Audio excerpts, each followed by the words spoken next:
So Karolena and Priya are going to start with their excavation in Romania. Yeah, you guys can sit. I'll change it here.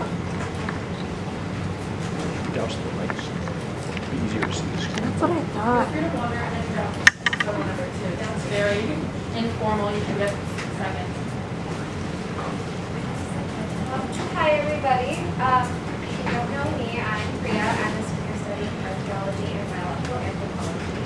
I'm Karolena. I'm also a senior and I'm studying archaeology and cultural anthropology. So this past summer, both Karolena and I did a field school in Romania, and it was through a company called Archaeotek. And we did a bunch of things through there. And we'll talk a little bit about that. So as for the letter, we'll go over a bunch of different programs. We're going to be speaking mostly on juvenile archaeology research laboratory workshop, which is one that we did together this summer in July.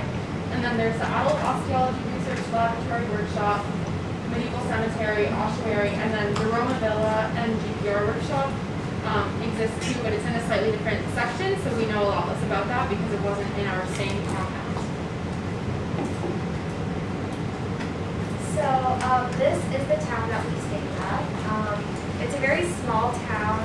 It still has a lot of restaurants, shops, and everything. But we stayed at Regina, which is a small hotel, kind of like on the edge of town. It's run by a very amazing family who actually grew up in the museum that most of the archaeological materials excavated housed in. So there's a lot of connections between the people who own the museum, own the hotel, and also the sites we're excavating at. Very small town. So for the context of this area, this town is situated on the side of Romania that's often switching borders between Hungary and Romania. So a lot of people who have lived here have undergone multiple citizen changes, and the history of this place has to do with the secular people who inhabited here since 1100s. Yeah, which the Romanian government doesn't typically recognize. So while you're at the field school, you learn a lot about kind of interesting things both about the past and the present in terms of politics and archaeology and nationalism, because this area speaks Hungarian and it's ethnically Hungarian, but it's politically Romanian. So every piece of research has to be published in Romanian, otherwise we won't get funding. So there's a lot of interesting aspects in the present, and then it also teaches you a lot about impact that you can have as an archaeologist in terms of giving the people of the area more legitimacy legally, because we are able to recognize their past more instead of being like, oh, you're Romanian, because they have this whole other 1,000-year history that we're uncovering through their remains and genetic testing and stuff. Archaeotek has many different excavations. It's all over the Lost Churches project. In the past 6 years, I would say, maybe more, they have been excavating a site called Transylvania, which is a medieval burying ground. It used to be an old cemetery, an old church, but then it got burned down and they moved it somewhere else. So that's the kind of general area that we're studying. And then the specific program we did together was the juvenile osteology research workshop. So there's juvenile and adult. Juvenile works with juvenile remains, which is a pretty unique opportunity in the realm of bioarchaeology, and then adult deals with adult remains. And juvenile technically requires a little bit more experience because the remains are that much smaller and there's a lot more detail because you're dealing with different aspects of the bone and calcification centers, which is probably getting more into detail than I need. But the adult stuff is mostly it's teaching you kind of human osteology, you have bone quizzes, and then juvenile, you go a bit more in depth and you work with Dr. John Beathard. Pictured here. He's the best. He used to be at BU for a bit, and then he is now at the University of South Florida, and that is the university that this program goes through if you're looking for academic credit.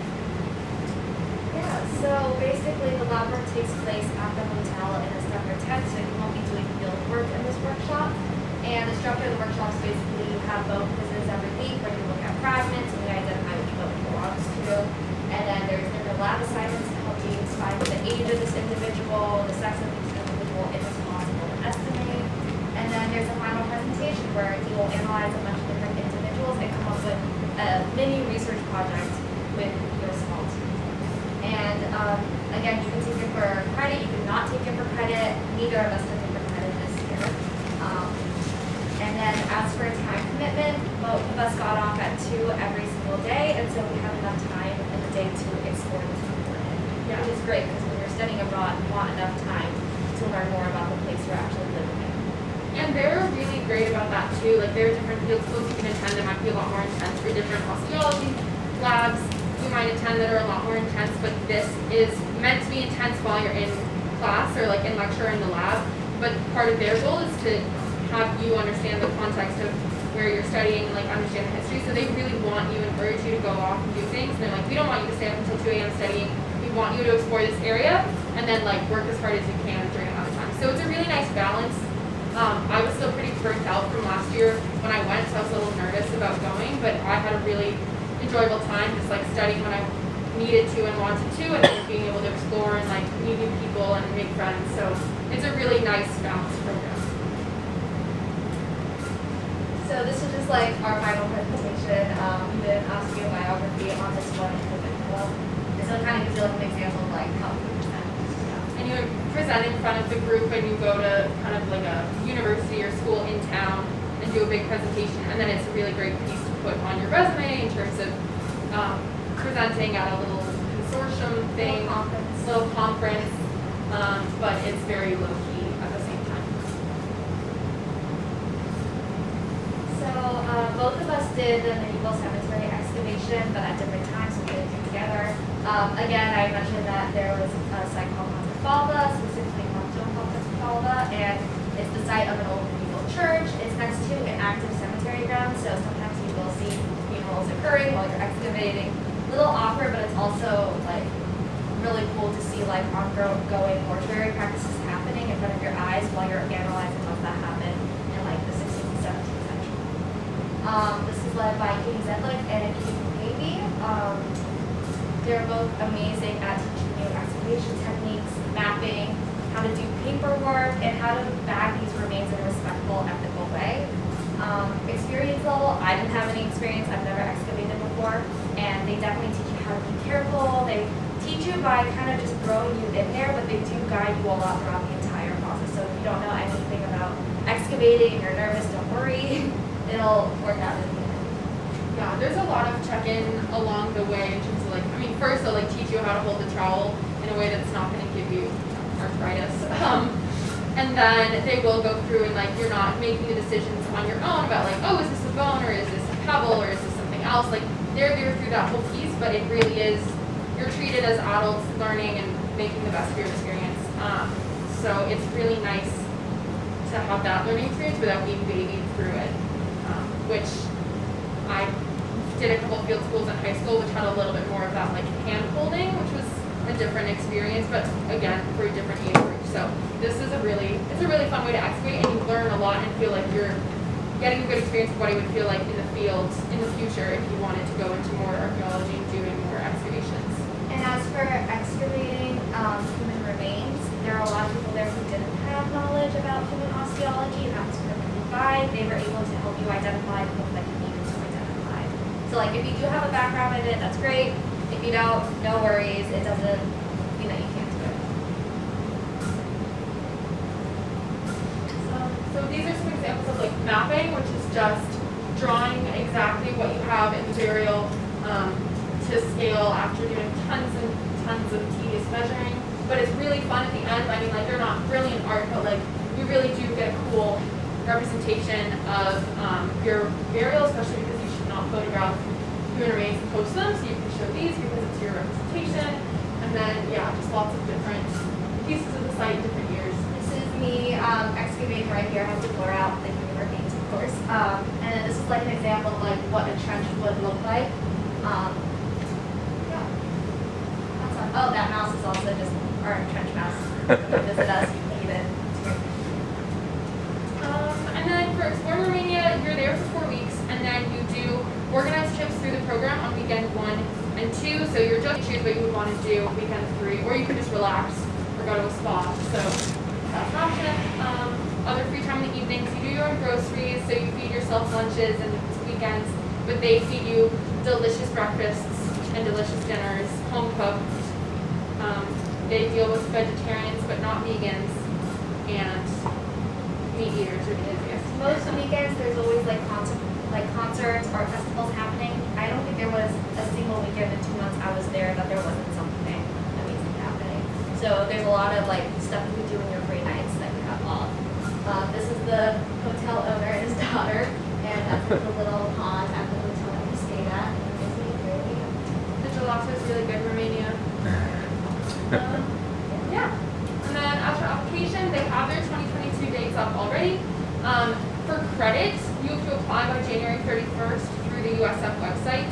I don't have a clear application deadline if you're not doing for credit. That might be more flexible, but January 31st would be I the think that safest. was roughly March, but don't quote me on that. And then there are specific dates for whether you want to do the ones that we did or the Roman villa, which is without human remains. And then there's geophysics, and there are some other pieces. Those have different dates. They're different time periods. Some are like 2 weeks, some are a week, some are like 4 weeks, I think. I don't consider it anything more than 4 weeks, but you can also do multiple. So this summer, Priya stayed for 2 months and did juvenile into this excavation, so she was there for 8 weeks. And then the price is usually about $25.95 per session. Some are less because they're the shorter ones or they're a different program, but that is the ballpark range. And then I'm assuming we're sharing some of these presentations with people afterwards. I don't know. But yeah, so this link you can click onto this application and then the website of all the Archaeotek options. So you don't have to be interested in human remains to do Archaeotek. There are a lot of different options. You can also take a picture if Yes. you want it now. We will send it out though. Yeah. Does anybody have any questions, or are we just passing on? I don't know how this is. Yeah, questions would be great. You had a question, right? Sure. So did the locals consent to, I guess, their ancestors being dug up and whatnot? Definitely. So that's a little bit like I was mentioning at the beginning that, so Katie and Dr. Bethard will tell you a lot about kind of the role of this excavation in the area, and that because the settler people are usually kind of ignored and they're not recognized by the Romanian government, the modern or like contemporary settlers are really excited to have their history like unearthed. And some people are consenting to DNA testing so that they can figure out if the people in these cemeteries are actually their ancestors, because a lot of them like kind of moved into this area 1,000 years ago, and the families have stayed in this area. So it's something that is very near and dear to their hearts as an excavation, and there's a huge amount of respect. Like, we don't have any security or gates. The people of the area just make sure that the excavation stays safe because it is their ancestry, and like they'll bring school groups sometimes, and they'll have like little children like peering in at your excavation. So there's a really interesting cultural difference about like death in often these states. It's like, oh, death isn't something we talk about with children, but the children are brought there peering in. So it's cool cultural and kind of like religious differences and experiences, and then it's also very much ethical and to the consent of the community. So We work with a local museum, and the person who owns it is like a local from this town as well, and so they're very involved in public outreach. I think everywhere we go, whenever we said that we were here for archaeology, they'll be like, "Oh, Patak Balba, right?" yeah. And then they'll get really excited about it. So it's a very different like culture and like belief system around like excavating human remains. This will not be the case in a lot of places, so it's always like good to keep that in mind. Yeah. So what was the reasoning behind, I guess, blotting out the remains from pictures and so forth? Mostly it's kind of like Priya was saying, like you can see contemporary burials happening now, so it's always an important reminder that they're people, they're people's family members, they're real people, they're not just bones. So the same way that you would feel probably more uncomfortable going up to your grandparents' open casket and taking a photo and posting it on Instagram, like that's what you're doing here if you just don't have the flesh. So it's just like they're people, and we have to remember that. And like the professors can take photos and like you'll use them for research and presentations, but they're not something that you want to like take selfies with or take photos of and post it online. Yeah, it's also because this is such a small, tight-knit community. You never know if there's living ancestors there as well. You never know how they're going to receive you posting a photo of remains. There have been problems in the past where students have posted selfies with them in their cranium, and it just has that kind of disrespect, like you're not treating it as if they were an actual person in the past. found them everywhere whenever you deal with human remains, even if you're working in a lab. Just the general rule is to not post. There's just a terrible history of racism and other things just getting swept under the rug for the sake of science. And so now we're trying to bring in a lot more ethics when dealing with human remains, which is why they are so careful about how we bag remains, how we photo remains, and like when we're allowed to publicize those photos. Any other questions in general about like Romania, Archaeotek, or BioArc? Others want to talk about? Yes.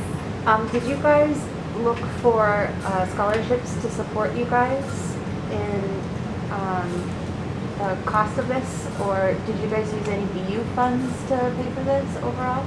So, I actually used a scholarship I was awarded through like an honors here as well, so I applied for that. There are Europe funding for traveling fees as well, which if you would like to apply, we can also then help you with like those links and stuff like that. and also mine, so I applied my freshman year and did it summer after. And there at that time was like a travel, I don't know exactly what it was. It was either like a field school fund or a travel fund, and it wasn't a lot given like a $2,500 thing, but it was like $500 that I applied through Maria, and there were some funds that the archaeology program had to give out to students who were doing research in field school. So that's something, I don't know exactly the specifics or what it's called, but there are ways that if you contact people, or Bob will probably send out more information as it gets closer, and Maria Sousa as well is super helpful to keep in contact with, because they'll have the specifics about what the department might have to offer in terms of funding, and then there are other ways you can apply for money through things, but I'm not super clear on how you find that. Like there's like women in STEM, like women in whatever, like other groups. So it's hard to say in terms of what you particularly will have access to in terms of funding, but there often are ways to get A something. great first step is emailing your advisor or Yeah. the department you are working, and usually they're super helpful and will send you all the links that you can possibly. I'll mention that the archaeology program does have some rather modest funding to help support your summer research or lab activities, so just get in touch with us. It's not a lot. It's not going to pay for your airfare and your full fee and stuff, but it's it's helpful. There also is an amazing funding database that BU subscribes to, and for some unknown reason, it's not open to students, but it is open to faculty. So I think we might organize an event to actually look at the database and show you the kinds of information that's in it. It basically has tens of thousands of funders that you can search by keyword, region of the world, what kind of student you are you an undergraduate or a graduate student or a postgrad student or whatever.